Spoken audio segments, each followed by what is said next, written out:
Hello, my name is Hussein Sbeiti and welcome to my show. Today we're going to talk about the Tate brothers, Sneako, Nick Fuentes, Myran, and Clavicular, the incident that happened with them. And we're also going to cover ethnicities, and we're going to also talk about Lebanon at the very end. So stick around. I want to start off the show with the Tate brothers. Now, the Tate brothers are people that are respected. They're people that everybody knows. They're people that a lot of people look up to, And there's been some recent incidents where people are saying that the Tate brothers have turned around, They're now part of the Jews. They're part of Israel. People are calling them Top Goyim. They're not calling them Top G anymore. Top Goyim is what they're calling them. I want to make something very clear. The Tate brothers have been playing us for a very long time. And I don't say this out of hate. I used to listen to the Tate brothers.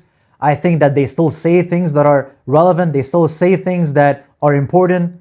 They talk about masculinity. The problem with the Tate brothers is that they say things that they don't even do.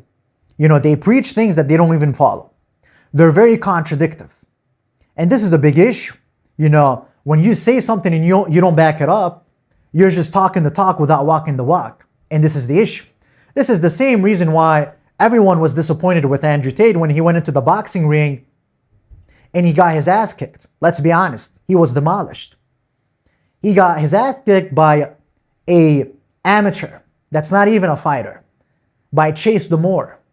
Who is Chase Damore? Have you heard of Chase Damore? No one has ever heard of Chase Damore until, Andrew decided to fight him. You go watch Chase Damore. Chase Damore doesn't even know how to fight. He's not even a fighter. He doesn't even know how to fight. So not only he lost the fight, he lost to someone who doesn't even know how to fight. And this is the issue with the Tate brothers. They talk the talk, but they never walk the walk. And they keep contradicting themselves over and over and over again. Andrew claimed that he's a kickboxing world champion. Okay? And we all thought that Tate was going to demolish him. I thought Tate was going to demolish Chase Damore. He gets into the ring. He has his chin high. His hands are low. I don't even know what kind of position is this. I've never seen a boxer like this. I've never seen a boxer put his hands here. I've never seen a kickboxer put his hands here. In fact, kickboxers, they put their hands here. Kickboxers keep their hands very high. So first of all, his chin is super high. His hand positioning is out of place. I've never seen someone box like this. And the third thing that bothered me is he has no footwork. Oh, but he's a kickboxer. So what? He's a kickboxer. It means he doesn't know how to keep his hands up. It means he doesn't know that he's supposed to keep his chin down. These are fundamentals of boxing. So he talked the talk, and people got pissed at him because he came out, not because he lost, but he came out demolished, destroyed. He's not a fighter. He doesn't know how to fight. That's what people got pissed at. They got pissed off at the fact that he kept talking the talk. I'm this and I'm that, I'm God. And then he goes in, he doesn't even know how to fight. And he lost to someone that's not a fighter either. And this is beyond just boxing, The Tate's downfall came before boxing, came before the match he lost against Chase Damore. When you're someone who talks and preaches about self-discipline, self-control, emotional control, stoicism, but then you're someone who's addicted to women, excuse my language, you're a pussy worshiper, is what you are.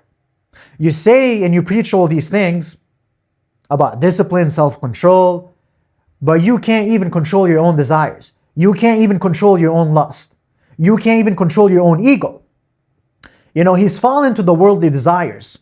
Power, ego, money, women. He lost the fight against Chase Damore. He comes out of the fight. You know what he says? I'm still rich and you're poor. That's how small his mind is. He thinks a man is measured by how much money he makes. That's a man to him. That's what escaping the matrix is to him. He keeps saying escape the matrix. What is escaping the matrix? What does that mean, escape the matrix? If you ask someone, it means To them, it means, at least that's what they've been taught, that's what they've been manipulated to think, that escaping the matrix means having a set amount of dollars in your bank account. That's not what escaping the matrix is. Escaping the matrix means escaping your desires, escaping the worldly desires, devoting your life to God. That's escaping the matrix. That's someone who's actually escaped the matrix. When they understand that this life is temporary, you're not taking anything with you. You're going to die. You're going to die and you're not taking anything with you. You're only taking your deeds. That's escaping the matrix. When you understand that and you're convinced with that, that's escaping the matrix. But he's manipulated you to think that escaping the matrix is having a set number in your bank account. That's what he's manipulated you to think and to believe. Why? Because he's used this tactic on you so that you purchase his course, so that you make him money. That's why. That's what escaping the matrix is to him. Top G, top goyim, top gay, top garbage. That's what it is. And the final point that's the most disappointing in Tate and the Tate brothers, because they're in it together, of course, because they're brothers.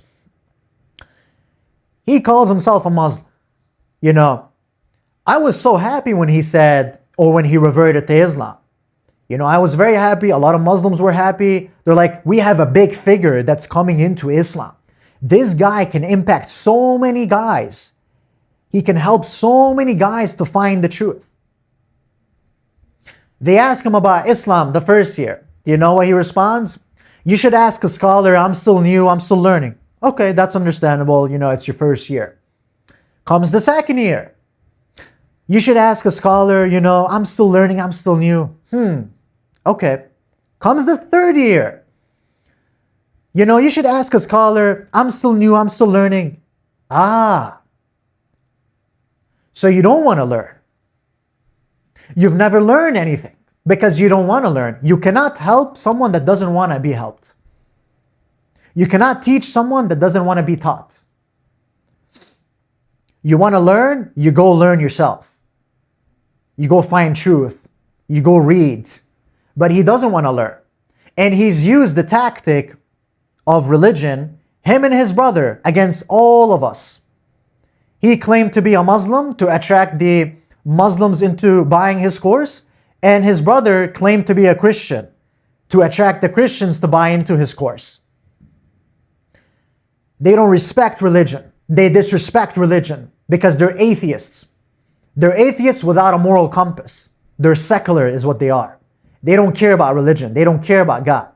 You're telling me the Tate brothers that agree on everything. When it comes to religion, the biggest topic and the biggest subject in the world, one of them believes God is a man and the other believes that God is not a man? All right, we see what's going on. We understand what's going on.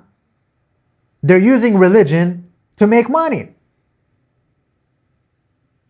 That's how disrespectful they are towards religion. They don't care about Christians. They don't care about Muslims. They only care about themselves and their pockets and their desires. That's what they care about. They've used religion to make money.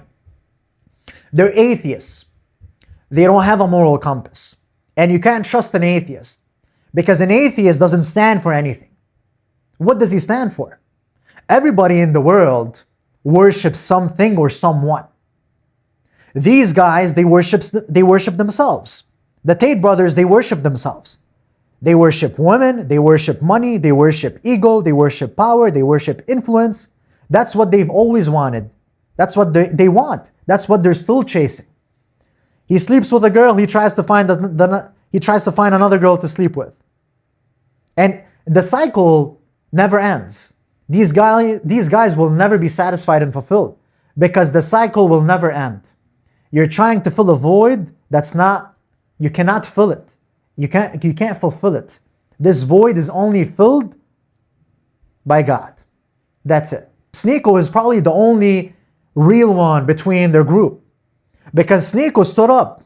He stood up for the truth.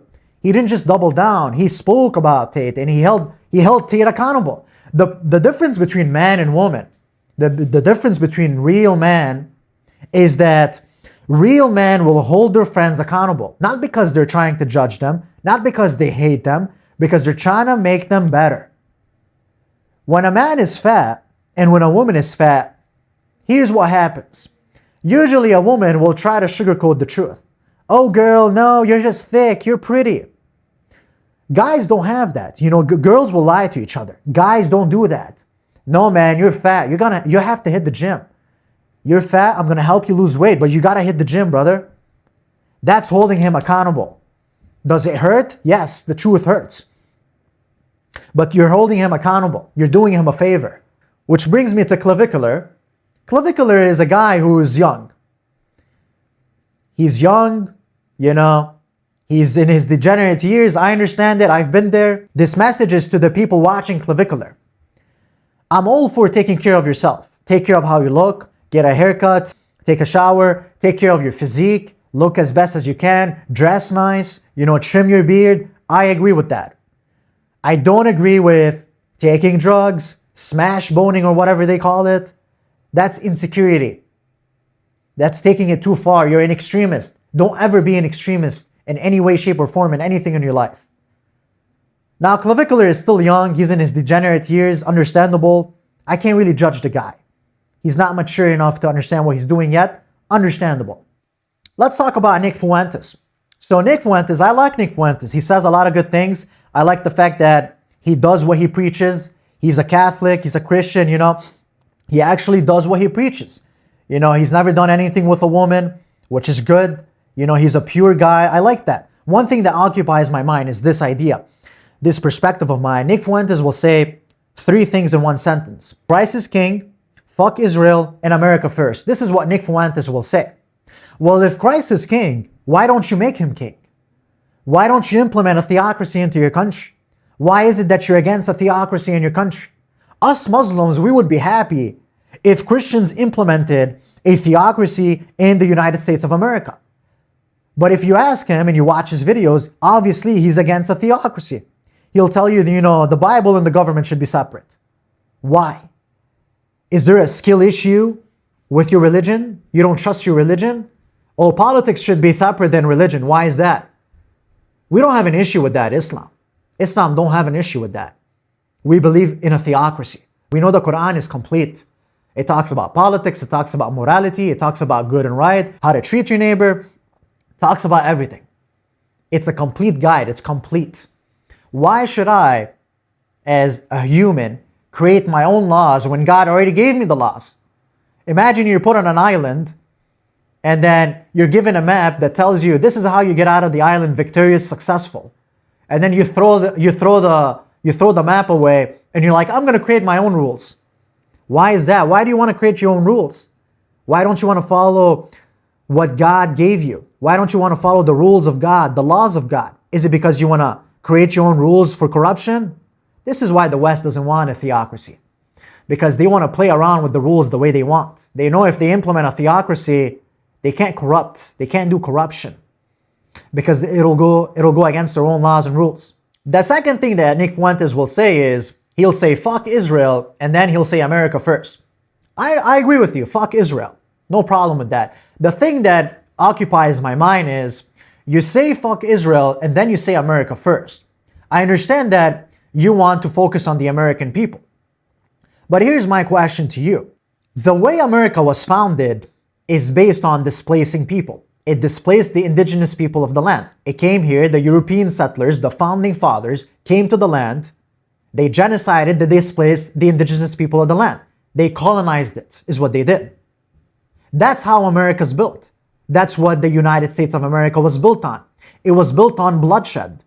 That's what the ideology of the US is. They displace whoever they want, whatever country they want. And the reason the European settlers came here is because they were searching for land, for more power, for more status, for more gold, for routes for trade. And they came here and they displaced the indigenous people of the land. They did it by force. And now the other day, they attacked Venezuela. They broke international law. They attacked Venezuela and they took over captive the president of Venezuela. And then Nick Fuentes will say America first, but fuck Israel. But how does that work? Those two things cannot coexist. You can't say what happened in Venezuela is good, but then you're like, what's happening in Israel is bad. No, it's either you're all for what America is, colonization, displacing other people from their lands and taking it over, and they don't have to do that by force. Sometimes they'll put a contract in front of you and they'll tell you, you got to sign the contract or else, we'll do things by force. That's how it is. That's what America's built on. That's the ideology of America. The ideology of America is, we'll displace whoever we want and we'll take their country. And that's the whole movement of America. The whole movement of America is Zionism. Is to expand and take over the entire world. That's the entire point of America. That's how America was discovered, and that's how America has expanded and will keep expanding.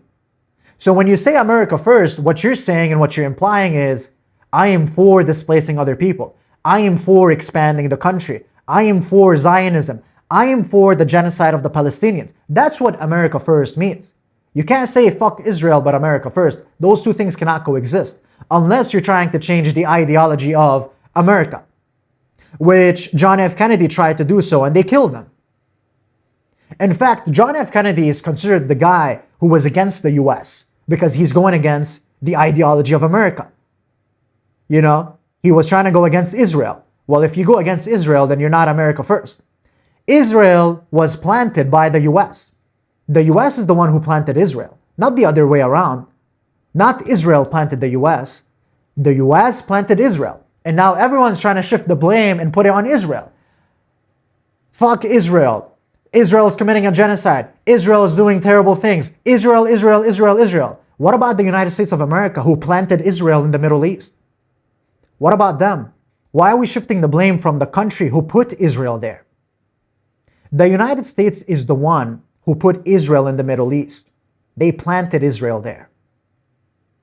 So stop shifting the blame on Israel. It's the United States, and Israel is just an extension of the United States. That's what it is. When you say America first, you gotta be Israel first. It doesn't work that way. These two things cannot coexist. You can't say fuck Israel, but then you say America first. Those two things cannot coexist. Unless you're trying to overthrow the government and you're trying to overthrow the president and everybody that's in charge, good luck with that. John F. Kennedy tried, they killed him. Which brings me to my last point of this video, which is ethnicities. This is very interesting because if you want to become an American, there's only one way you can become an American. Everybody on this planet can become an American. If granted the citizenship of the United States of America, you become what we call an American citizen.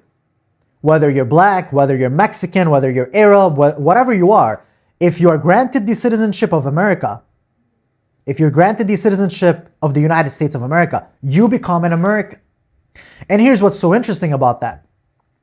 If you want to become a Lebanese, you cannot become a Lebanese by choice. You have to be ethnically Lebanese. And I'm using Lebanon as an example because I'm Lebanese. I just want to make a point here. Ethnicity is very important. And this is what's special about Lebanese people and all the other countries that do have ethnicity. In order to become a Lebanese, your parents have to be Lebanese. You have to have ancestry roots that are tied to the land of Lebanon in order to be Lebanese and consider the Lebanese person. How do you become an American? The only way to become an American is if you're granted the citizenship of the United States of America. Meaning, anybody on the planet can become an American citizen if granted the citizenship. With that being said, America has no ethnicity. They have no people it belongs to. If anything, the land belongs to the indigenous people of the land. That's who it belongs to. Otherwise, the land, the United States of America, was built on forced migration and immigration. So with that being said, this goes to my Lebanese people. In order to preserve your country, in order to expand your country, in order to have a strong country, if there's something we can learn from the Jews, it's that they only marry from within they live together, they help each other, they work together, and they stick together, which make them one hand. That's why they're so powerful. There's only 15 million Jews globally, and yet they have power and influence over the entire world. Why? Because they only marry from within, they only work together, they help each other, they live together, which makes them stronger than most people. And in order to be successful, and in order for a society to thrive, if you have a country that has an ethnicity like Lebanon, for example, in order for Lebanese people to thrive, we need to learn a thing or two from the Jews. You need to start marrying from within your country. Because when you marry from within your country, not only are you preserving your lineage, you're also helping each other, you're working together, you're keeping your lineage alive, you're expanding your ethnicity, meaning you're expanding your roots. When you expand, you become bigger as a society, you become stronger as a society. That's how you preserve a country. Another thing to take into consideration is that the Lebanese people, any other particular group, if you have ethnicity and you don't want to go extinct, you need to stop mixed racing. Now, I know a lot of people don't like the idea and they're against me with this idea. But mixed racing, what it does is, if you keep mixed racing, eventually your own kind goes extinct. We won't have a Lebanese people anymore. They'll go extinct. We'll lose sense of our ethnicity. When you become, oh yeah, I'm Italian, I'm also Mexican, I'm also a little bit Irish, I'm also a little bit, I'm also a little bit German, you've lost your ethnicity. This is what makes you Lebanese. It's your ethnicity, is your ancestry roots. So keep your seed alive, keep it in the tribe if you want to expand and you want to better your country. If you say you're a proud Lebanese and you love your country, then you're supposed to take someone from your country. Israel broke the ceasefire once again, like they always do, and they bombed my country, Lebanon. They've been bombing Lebanon. They always break the ceasefire and they attack Lebanese people. It's funny because the resistance group of Lebanon was created in about 1982, roughly from 1982 to 1985. And Israel was attacking Lebanon before the resistance group was ever alive. It attacked Lebanon, I believe, in 1978, if I'm not wrong. And people tell us the resistance group of Lebanon need to lay down their weapons. How about you lay down your mouth? How about you look into history and you see who started the war when the resistance group didn't even exist? How about that? How about you lay down your mouth? How about you shut up? Because Israel is the problem, not the Lebanese resistance group. The reason they're called the Lebanese resistance group is because they're resisting, they're defending, they're not attacking. They're not the ones going around and trying to displace people and committing a genocide. They're defending our country. And yet you have people from our own country, they're like, yeah, the resistance group has to lay down its weapons. No, how about you shut up? How about you lay down your mouth? How about that? Because if we listen to you, that means we're giving up. We're not only giving up, we're giving up our country. We're giving up all the lives that we lost, all the martyrs. Everyone that got killed, everyone that got murdered, all the martyrs. We're giving up all their lives if we just give up right now and surrender to Israel. What good are we getting from surrendering to Israel? It's just going to be Gaza 2.0 is what they're going to do to Lebanon. As if Israel were good people ever. As if they had good intentions. They have no moral compass. Do you understand that? The Muslims, they have a moral compass. They believe in Allah. La ilaha illallah. There is no God but Allah. The Christians, they have a moral compass. They say Christ is king. They believe in Jesus as God. The Jews, they believe and they worship Satan. The seculars, who do the seculars follow? Who do the seculars worship? The seculars worship themselves. They worship ego. They worship power. That's who Zionism is. They're secular Jews. They're secular people. You cannot trust secular people who worship themselves, who want power, ego, influence, who want global power over the entire planet. So no, we will not give up. We will not surrender. Because surrendering means we're giving up all the lives of the martyrs. We're giving up all the lives of the people who sacrificed themselves, who fought for Lebanon. And understand this, the Muslims that are fighting in the south of Lebanon, that are fighting in Beirut, they're fighting for all of Lebanon, including the Lebanese Christians, the Lebanese Druze, the Lebanese Sunnis, the Lebanese Shias. They're fighting for Lebanon. And we're all one. We're Lebanese people. We're all together. That's who we are. That's what Imam al-Hussein did. He stood even when it was unjust. He stood his ground. That's the entire ideology. That's what we're going to do. We got weak people telling us to drop our weapons. What else can we do? What is the other solution that we have? What is the alternative that we have? What is the alternative that we have? You guys cannot come up with a solution. Your solution is give up to Israel. Giving up to Israel is not a solution. It's a death wish. That's what it is.